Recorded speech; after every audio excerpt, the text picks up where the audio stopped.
It's a beautiful day in Mabopane, just outside Pretoria, and Karabo Moseneke is celebrating her 90th birthday. From the outside, this family shows nothing of the heartbreak it has suffered.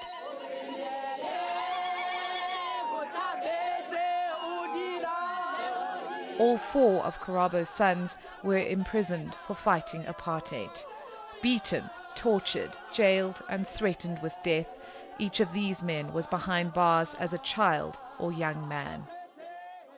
We were feeling the pain when we were home, thinking of them and their suffering that side.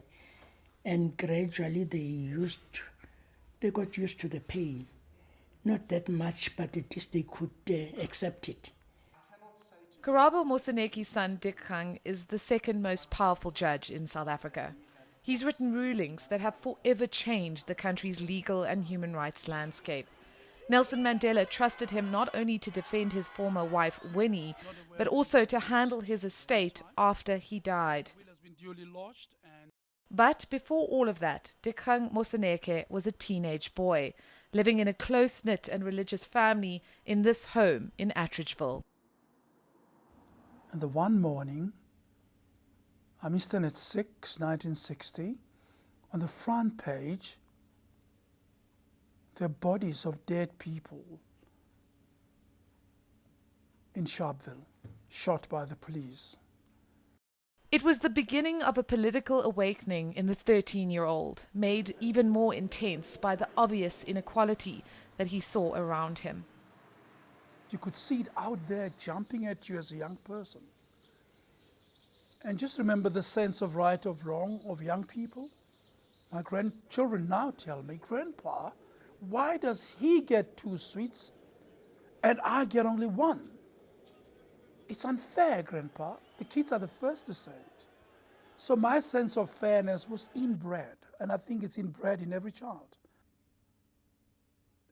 And I caught on to a wonderful phrase which I learned from somebody called Robert Sobukwe, who said, you must be your own liberator in your lifetime. As a teenager in the 1960s, Dikgang Moseneke joined the African Students' Union, which was closely aligned to the Pan-Africanist Congress.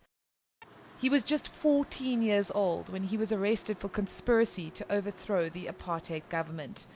Apartheid security forces arrested him on the 21st of March, 1963, exactly 3 years after the Sharpeville massacre. Early hours in the morning, 3 a.m., picked up, wake up, you little rubbish, wake up. They just looked at me and said, Ansfatum Sam. And I said, Varian. And one said, no, we know, but we are taking him along. I said, okay. What for? And they drove in such speed, blue lamps on, and suddenly I'm a small, tiny little boy. Suddenly I've become this dangerous guy with 10 cars and thrown into a single cell in Erasmia. I didn't know where it was. And they blindfolded me, of course. After all that, and then they blindfolded me. And I remember tears dropping down underneath the blindfold, down my cheeks in the back seat. I was sobbing quietly and understood I must be in big trouble. There was no explanation given why they are taking him along. He was held in solitary confinement for 90 days and tortured. Handcuffs cut right into. Look, those scars are still there up to now, after all the many years. Almost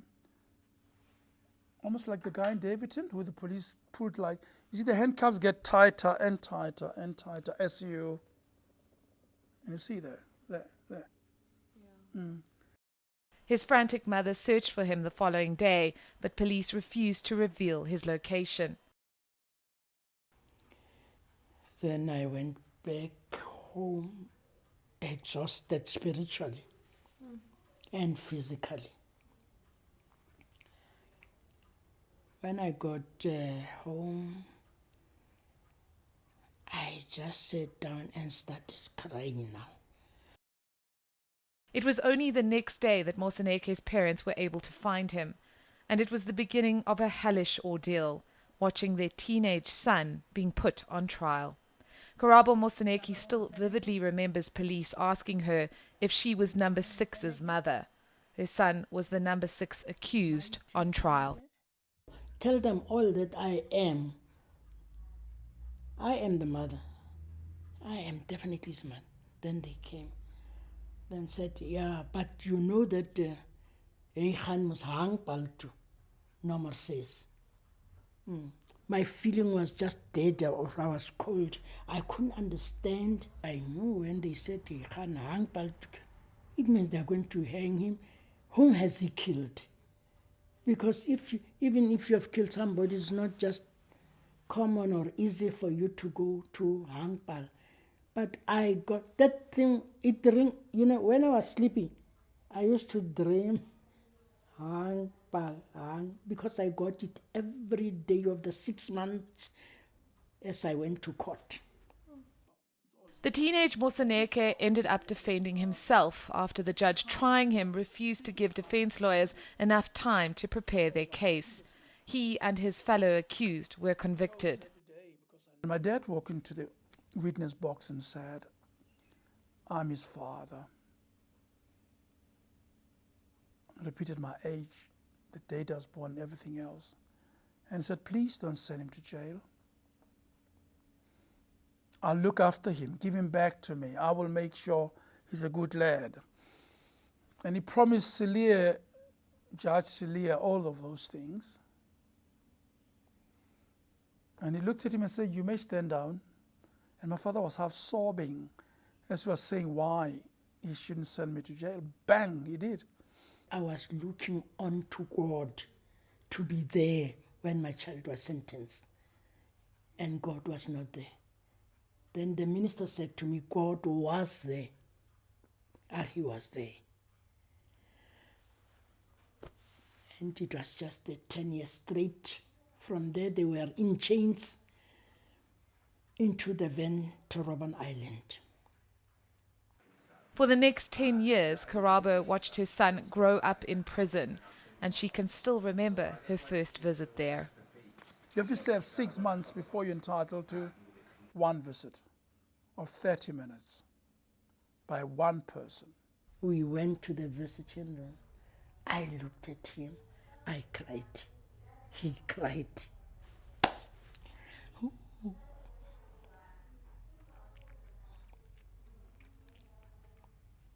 And then the man who was in charge said to me, now I see why your child becomes so sick. It's because you cry each time you talk to him. I said, how can't I? I'm seeing him for the first time. It was during her second visit to see her son that Karabo managed to persuade a prison guard to allow her to give her teenage son a roast chicken. He had already been hospitalized for starvation. Do you know that Dikang took that chicken and, had with bones and all. I was looking for bones after he had eaten the chicken. He just took the chicken.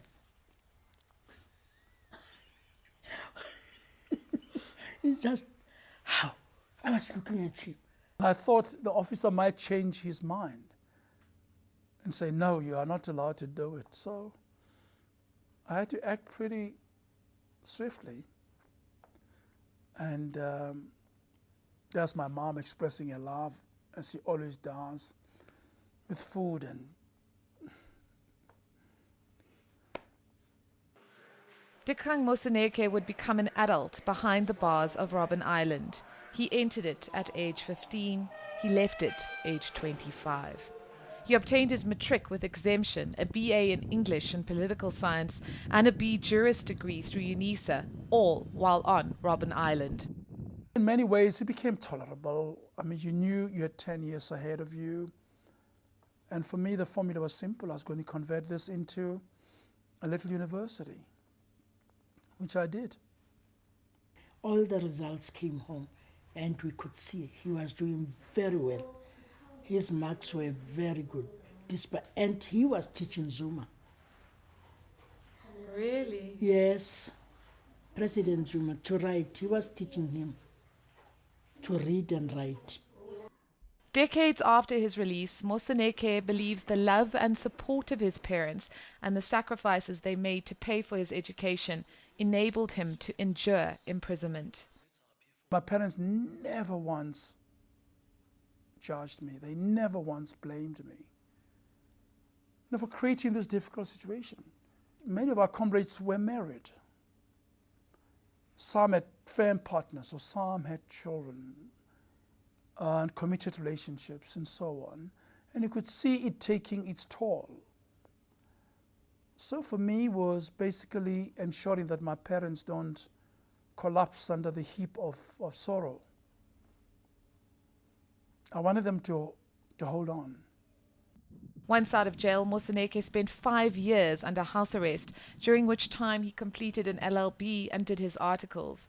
No more than 5 people were allowed at any one time inside his parents' home, which was under constant police surveillance. People were afraid of our house. It was as if we have an infectious disease. When they passed, they just said, you can't go into Mosenekes. They are going to arrest you. Police just stay in there. After obtaining his law degree, Dikgang Moseneke would become an advocate and then one of South Africa's first black judges. I was happy, and I had already forgiven myself and asked forgiveness from God, because to start with, remember I said God was not there. God was not with me. God was not with my child. God was not with my family. God can't help us like this. But then that time, I was really, the storm was over. If I could put it like this, it was all over, and I accepted that he's back and he's able to, at least got what he wanted. He wanted to be a judge. Besides her faith in God, I ask her, what is it that she's learned that has helped her to survive so much injustice and hardship? What they taught me, my parents, was endurance. If anything comes, and comes being, starting with pain, I think. If it is first painful, then from that pain, it comes to sugar, as if it's a sweet.